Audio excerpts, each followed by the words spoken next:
এই ধানমন্ডির 32 নাম্বার, যেটা আসলে ইতিহাসের সাথে জড়িত। এটা শুধু একটি পরিবারের ইতিহাস না, এটা আসলে বাংলাদেশের জন্মের ইতিহাসের সাথে যে বাড়িটি জড়িত, সেই বাড়িটিতে তখনই আগুন লাগানো হয়েছিল।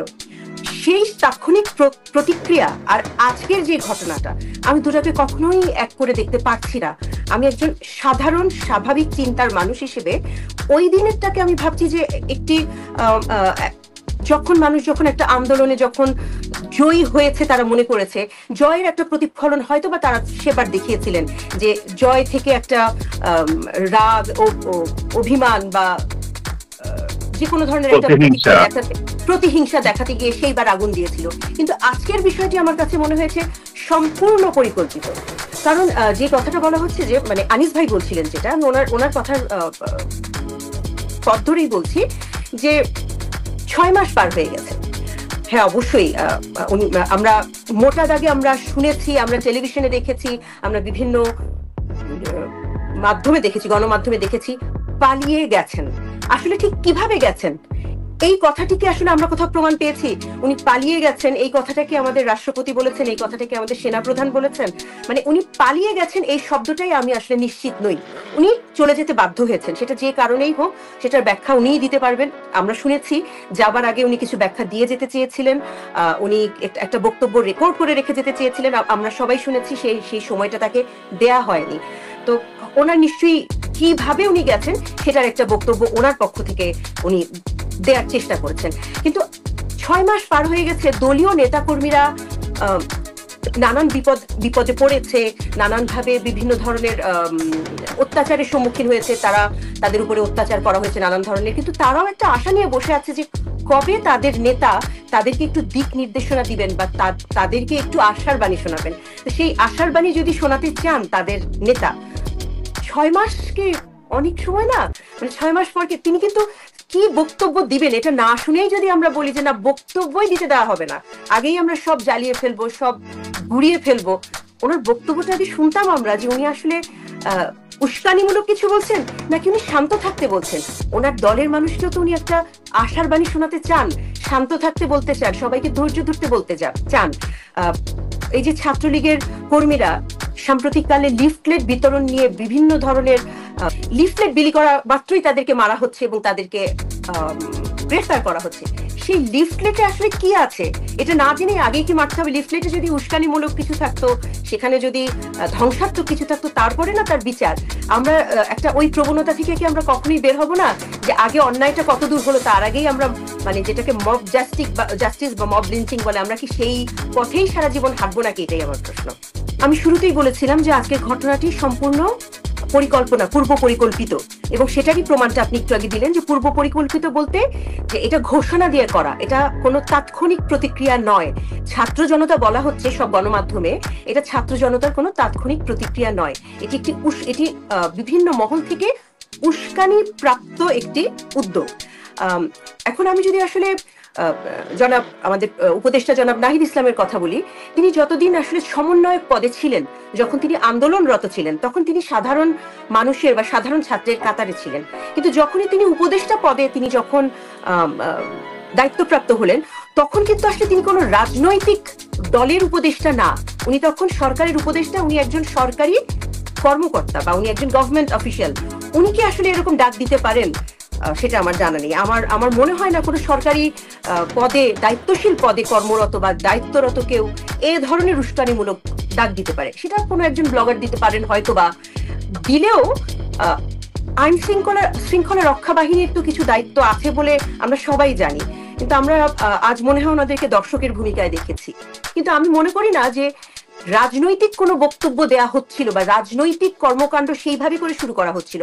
আমার কাছে মনে হয়েছে দলের কর্মীদের মনোবলকে শক্ত রাখার জন্য এবং তাদেরকে উঠে দাঁড়ানোর জন্য, তারা ভয় পেয়ে, তারা যেহেতু একের পর এক তারা অত্যাচারিত হচ্ছে, নিগৃহীত হচ্ছে, তাদেরকে একটু মনোবলটা শক্ত করবার জন্যই আসলে যেইটুকুন প্রস্তাব যেগুলো করা হচ্ছিল বা যেসব কর্মকাণ্ড, রাজনৈতিক কর্মকাণ্ড যেগুলো করা হচ্ছিল, যে বক্তব্যগুলো দেওয়া হচ্ছিল, সম্পূর্ণই কিন্তু ধৈর্য ধারণ ধৈর্য ধারণ করতে বলা হচ্ছিল। এবং আজকের বক্তব্যটাও যদি আপনি শোনেন, এই বক্তব্যে কোথাও কিন্তু রাজনৈতিকভাবে এদেরকে মোকাবেলা করা বা আপনারাও যান, আপনারাও গিয়ে ওদেরকে মোকাবেলা করেন, এরকম কোনো বক্তব্য কিন্তু ছিল না। ছিল ধৈর্য ধরার বিষয়টি এবং আশাবাদ ব্যক্ত করার বিষয়টি। তো আমি এরকম মনে করি না যে এখনই আসলে খুব কড়াভাবে রাজনীতিতে ফিরে যাচ্ছে বা রাজনৈতিক কোনো একটা কাজের ঘোষণা দিয়ে বা রাজনৈতিক কোনো পদক্ষেপ নিতে যাচ্ছে আওয়ামী লীগ খুব বড় কোনো কিছু। এখনো তো সেরকম কোনো ঘোষণা আসেনি।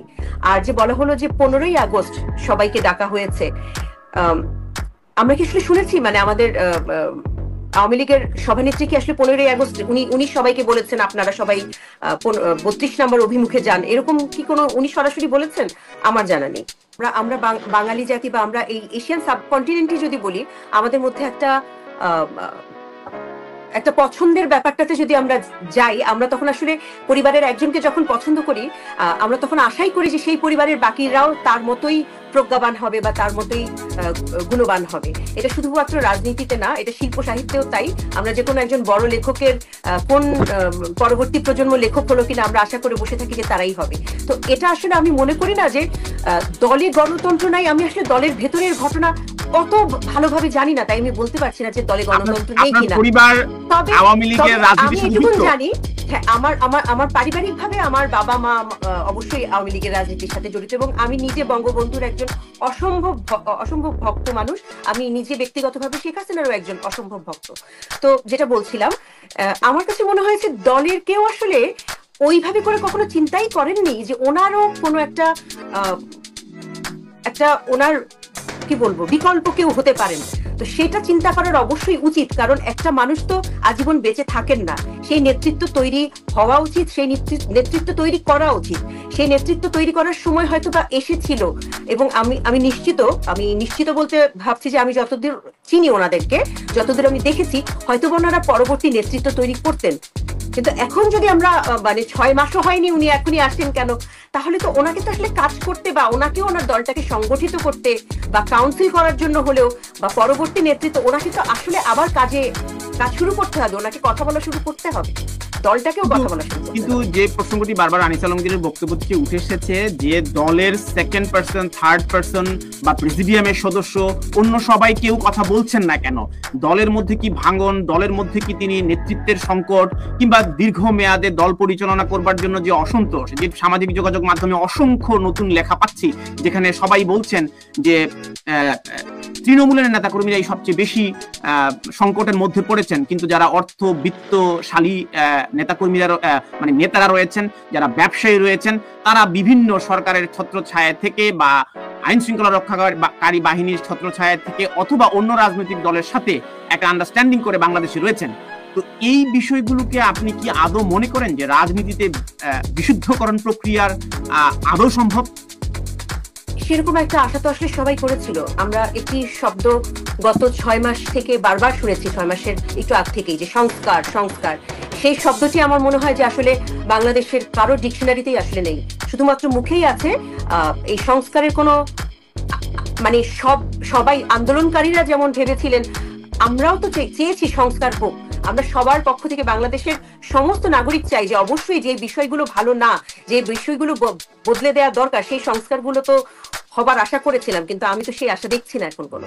শহীদ ফিরে আসছে এরকম আমরা দেখেছি, আমরা বহু আহতদের আহাজারি আমরা এখনো দেখছি। যে যদিও আমরা একটা জানি যে জুলাই ফাউন্ডেশন একটা হয়েছে, কোটি কোটি টাকার ফাউন্ডেশন, এখন আমরা আহতদের আন্দোলন করতে দেখছি। 800 প্লাস একটা তালিকা প্রকাশ করেছে।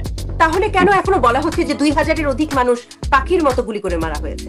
তাহলে এই তালিকাটা 800 প্লাস মেটিকুলাসলি ডিজাইনড প্ল্যানের মাধ্যমে পুরো আন্দোলনের সময় শেখ মুজিবের বক্তব্যকে ছোট ছোট করে প্রচার করে আন্দোলনটা করা হয়েছে। আন্দোলনের বিভিন্ন ক্ষেত্রে শেখ মুজিবের বক্তব্যকে বারবার করে ওনার বক্তব্যগুলোকে দেয়ালে লেখা হয়েছে, বলা হয়েছে, এবং 5ই আগস্টের পরপরই আমরা দেখলাম শেখ মুজিবকেই কিভাবে অপমান করা হলো।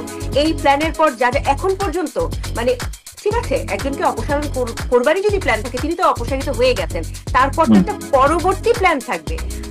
আমরা সাধারণ জনগণ হিসেবে কোনো পরবর্তী প্ল্যান দেখছি না। আমরা এখনো দেখছি যে ওই একই প্ল্যান, আওয়ামী লীগের নেতা কর্মীদেরকে ধরে ধরে অত্যাচার করা, নির্যাতন করা, সেই আওয়ামী লীগের পিছনেই লেগে থাকা। মানে একটা অদ্ভুত বিকৃত সংস্কৃতির দিকে আমরা আসলে এগিয়ে যাচ্ছি বলবো না, অলরেডি আমরা একটা বিকৃত সংস্কৃতিতে ঢুকে পড়েছি, যে সংস্কৃতিতে আসলে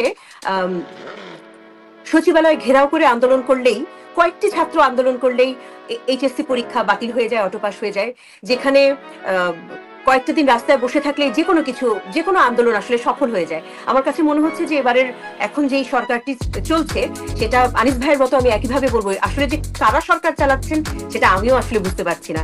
আমার এক এক সময় মনে হচ্ছে এক একজন সরকারের মুখপাত্র। পরীক্ষা বাতিল, কোনো পড়াশোনা নেই, স্কুলের যে বইগুলো, বাংলা বইগুলোর পুরো ইতিহাস বাতিল হয়ে গেল। তারপর রাস্তায় যে কোনো আন্দোলন করলে সেই আন্দোলনের একটা সুফল পাওয়া যাচ্ছে, যে কোনো আন্দোলনের করলেই সুফল পাওয়া যাচ্ছে। আমার মনে হচ্ছে যে এই গা বাঁচিয়ে চলা যে ব্যাপারটা, এবং আমরা কেমন একটা প্রজন্ম তৈরি করেছি, ফ্র্যাঙ্কেনস্টাইন প্রজন্ম। আমরা জানি না এই প্রজন্মকে আমরা যা দিয়েছি, এই প্রজন্ম আমাদেরকে কি দেবে। তো এই রক্ষা করবার যে চেষ্টাটা, এটা আমি এখনকার সরকারের মধ্যে আমি দেখছি না। প্রেস সচিব, প্রধানমন্ত্রীর প্রেস সচিব কিংবা প্রধান উপদেষ্টার প্রেস সচিব, এটি অসম্ভব দায়িত্ব সম্পন্ন একটি চেয়ার, আমরা সবাই জানি। এবং তিনি প্রধান উপদেষ্টার মুখপাত্র, তার দায়িত্ব প্রধান উপদেষ্টা বা মানে দেশের জন্য কি করছেন সেই বিষয়গুলো, সামনে কি করতে যাচ্ছেন সেই বিষয়গুলো জনগণের কাছে বয়ান দেয়া। উনি ওনার বাসায় একটি ডাস্টবিন এরকম বানাতেই পারেন, উনি ব্যক্তিগতভাবে ঘৃণা করতে পারেন, বাসায় একটি ডাস্টবিন বানাতে পারেন, ওনার ফ্যামিলি পেজে উনি এই ডাস্টবিনে ময়লা ফেলার একটা ছবি দিতে পারেন। কিন্তু যে পেজটা ওনার অফিসিয়াল পেজ, যেই পেজ থেকে উনি বিভিন্ন দায়িত্ববান খবরগুলো যেখান থেকে উনি শেয়ার করেন, সেই পেজে যখন তিনি দেন, সেটা আমার কাছে মনে হয় যে অসম্ভব প্ল্যান করে, ওই মেটিকুলাস প্ল্যানের মতোই প্ল্যান করে উনি ঘৃণাটা ছড়ানোর চেষ্টা করছেন। সেই জিনিসটা অবশ্যই আমার কাছে মনে হয়েছে এটা আশা করিনি, এরকম একটি কাজ আশা করিনি। তবে আমি এটা বলবো যে বিভিন্ন সময়ে যে কোনো ধরনের ভাইরাল কন্টেন্টে বলি, বা যে কোনো ধরনের অপছন্দ যখন হয় মানুষের, কোনো ফেসবুক পোস্ট বা যে কোনো মানুষের বক্তব্য, তখন দেখা যায় যে অ্যাটাকটা সবসময়, আক্রমণটা সবসময় করা হয় যে কোনো একজন নারীকে। সেটা যদি হয় কোনো দায়িত্বশীল ভদ্রলোক, তাহলে আক্রমণ করা হয় তার হয় স্ত্রীকে অথবা তার কন্যাকে। এটি আমরা সব ক্ষেত্রেই দেখি।